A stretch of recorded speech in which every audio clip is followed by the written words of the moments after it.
Alright guys, so I'm going to show y'all how to do a Pyro fuse replacement on a Tesla Model 3. This is not exactly a exact how-to or a step-by-step process, as if you decide to do it on your own, you do it at your own risk. So with that said, you can watch and see how I do things, and you can do it however you want. But first thing you need to do is disconnect your battery. This car cannot be powered up during this process. And then before you disconnect your battery, you want to move your seats all the way forward and lean forward. That way you got plenty of room to work in here. And then underneath the front lip of your seat, you're going to feel a little tab, and you're going to take and push that tab on the passenger side and the other side in that direction. And when you lift it up, this is a little clip right here. Push it this way, and that releases the seat. The buckles, they just fall through the hole. But what you do is you lift this part of the seat up, and it'll come up to about right here. And then what you would do is, there's a plug right here for the heated seat. You're going to disconnect the one on this side, and then you're going to go over there and disconnect the one on that side. I've already taken the liberty of doing all this stuff, unplugging that other side and taking all that out, so that I could quickly show the process without you seeing me do every single little task. Now, next thing you want to do, you can take these two foam pieces out of the way. They're just covering the charge port and the 12-volt connection to the battery management system. Well, it's actually the communication port. So you disconnect that by flipping this little lever. See if we can get a better angle there. So you pinch right here, and then you push this down. And when that goes down, you hold it down, and you grasp the whole thing, and you lift it straight up to remove it. You may have to wiggle a little bit. And then once that's out the way, you can start with a 15mm socket, and I recommend a swivel ratchet, so a swiveling head, because you're going to need a little bit of an angle to get in here. And this one actually has an extension, so I can slide it out and get a little extra torque on these big 15mm bolts. And you may have to take a shorter stroke at first because it's deep down in there. And then once you get those loose, there's two there, and then there's the 4 silver ones up here in the front. And that, what that does is that takes these brackets off. So 4 in the back and 4 in the front. And these smaller ones are easier to get out because they're a little bit shorter. Those are pretty tough. You may have to put some WD-40 on them. Mine were rusted, and I think they have thread locker too.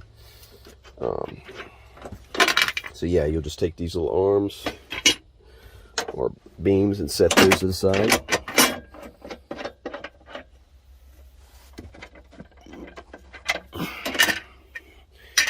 Seems like every time you drop it, it gets screwed back in there. And then what you're going to take is a Torx 40, and take these 4 out. 1, 2, 3, 4 here. And then these struts will come off.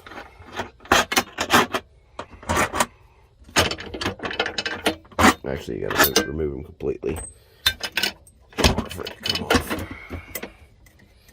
Get this guy out of here. So you can set those aside. You just throw your bolts on the floorboard there. Alright, and that goes for the... And once you got that done, you don't need your 15mm or your Torx 40. Alright, so that's all out. And then what next you're going to take is... I forget, was it inverted Torx? Yeah, it's inverted Torx 10. There's a number on mine, 7545 8D. It's just a DeWalt. that fits these 5 right here. So you got 2 here, and then the 2 on the connector. These are actually very important. Without these bolts in here, and I've had a lot of people, you know, put the cover back on and might have tightened a couple outer bolts, and they turn their car on and it doesn't, you know, they plug it in and the battery doesn't come on. And they weren't, what the heck's going on?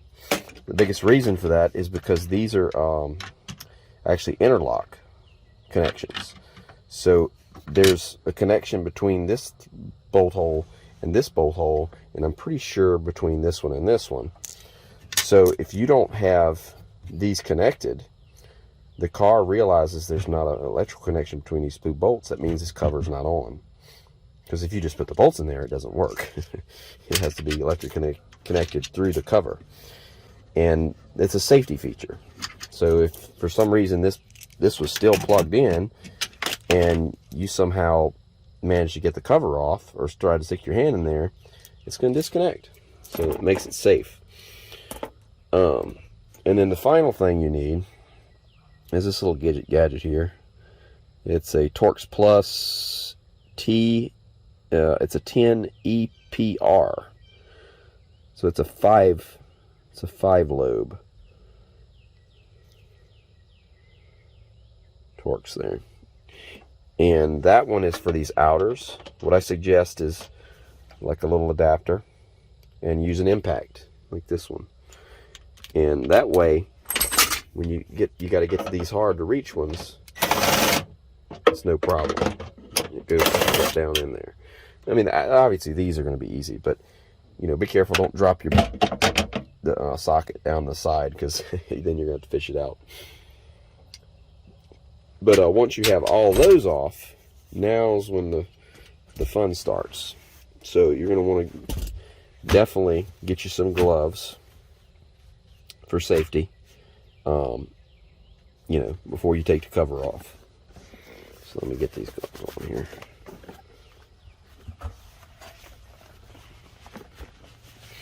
Won't fall. Okay. So anyway, then you're going to take this thing, and a couple of them may be stuck, so you have to kind of go along and they kind of fall back in there. So until it comes up like this, you don't have it loose. And then make sure the seatbelts don't fall in there. And then over here in this corner, you actually have to lift up and away from that connector.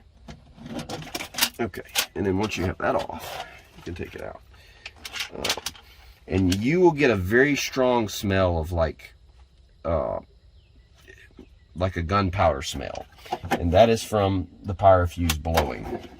When it blows, it fills this whole thing up with some very obnoxious smoky stuff.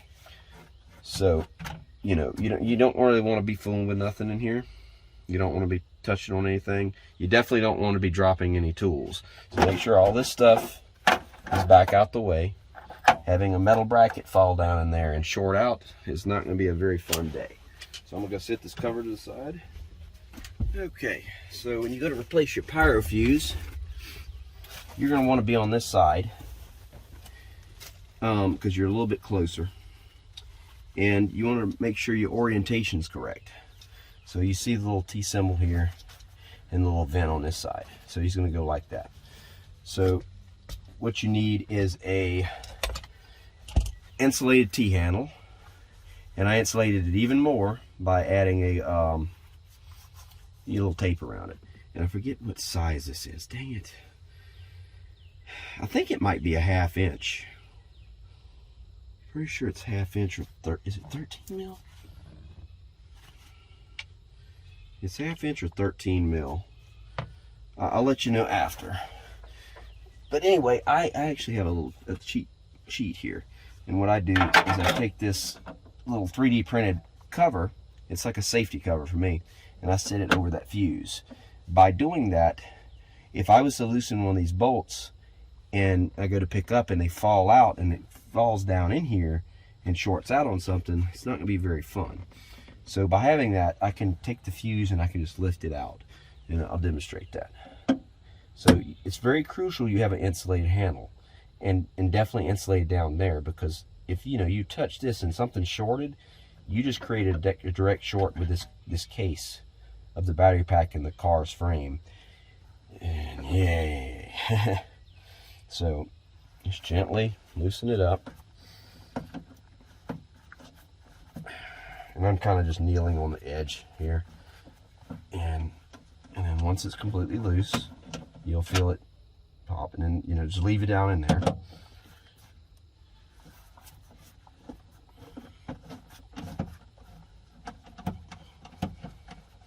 I mean, this is the sketchiest part of it, is doing this right here. See, that one tried to pull out of there. But what you do is you leave them in there, and you can slowly lift it up. And then no bolts fall out, right? Nothing happens. So then I can take this off. I can take my bolts. I can put it in my new fuse.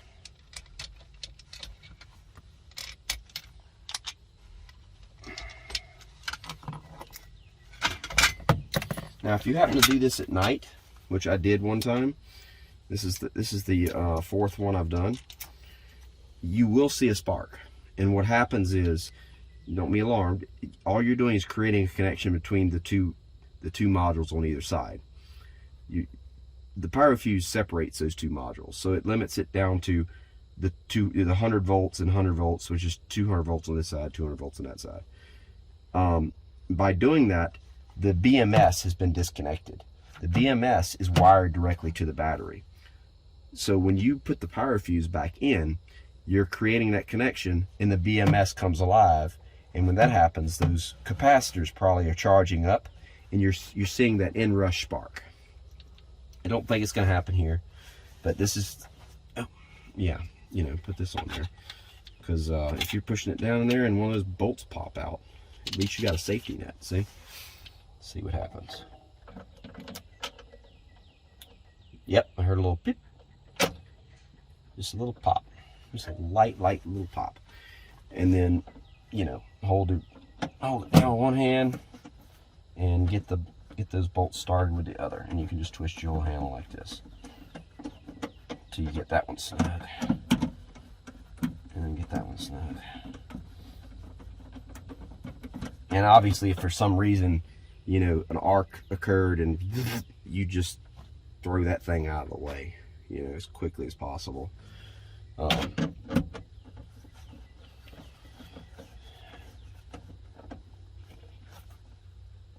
not saying that's going to happen. That would be I wouldn't be working on a compromised battery pack, that's for sure.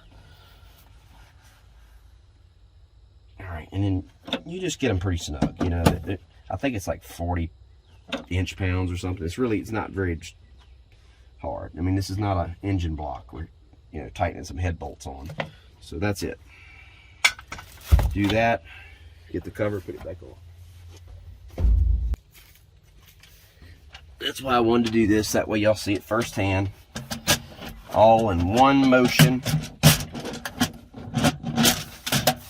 I'm only going to edit out when I walked away to go get the fuse, because I forgot it. Now you need to kind of get that corner underneath over here and then get it started. It's the hardest part, actually. You get the cover back down, and then and then it goes down. And then you can, just for testing purposes, I'm gonna tighten a couple of these. Okay, so a little bit of those are down, and then we're gonna put these interlock bolts back in.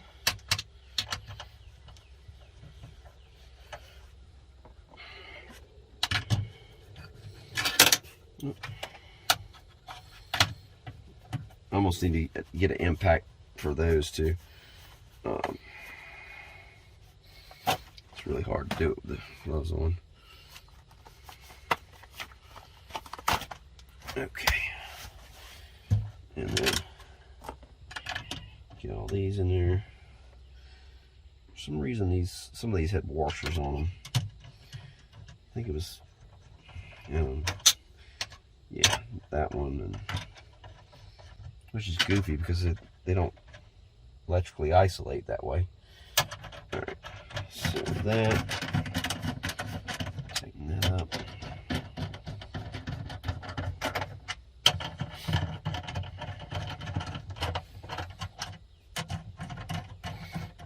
And I've also done this on video for another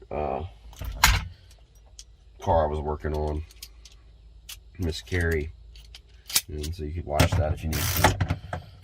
But it's not the whole thing, just a little bit.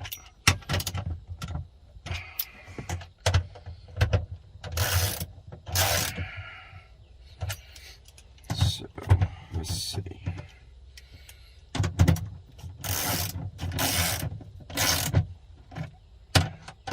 And then we're gonna do here so that we get everything in frame, in shot, and in sequence. Let me go outside. I got you. And we're going to reconnect the 12 volt.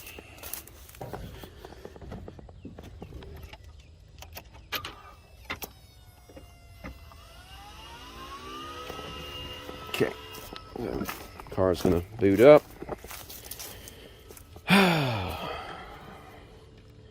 And when you plug this in, you should hear a clunk.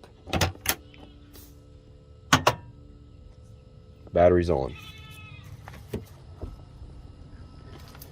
And now let's wait for boot up. Seat back.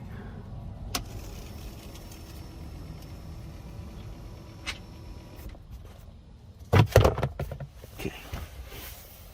See the car boot up here. Takes a little while. I'm pretty sure the last I checked it was at 72%. So, and that should be accurate.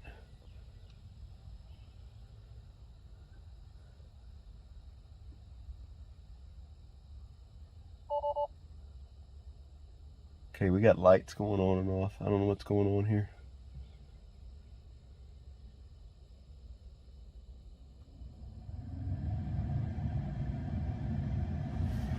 Okay, AC just come on. With the heat. I'm going to turn this off.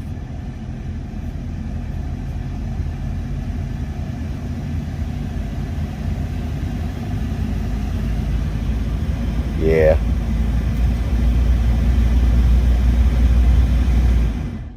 That's loud. Okay. I don't get why these lights keep cycling on and off. Unless there's something shorted out on that circuit.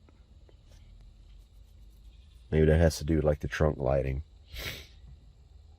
You'd think after they shorted a couple times it would give you a fault and say something shorted out. But it might just keep resetting.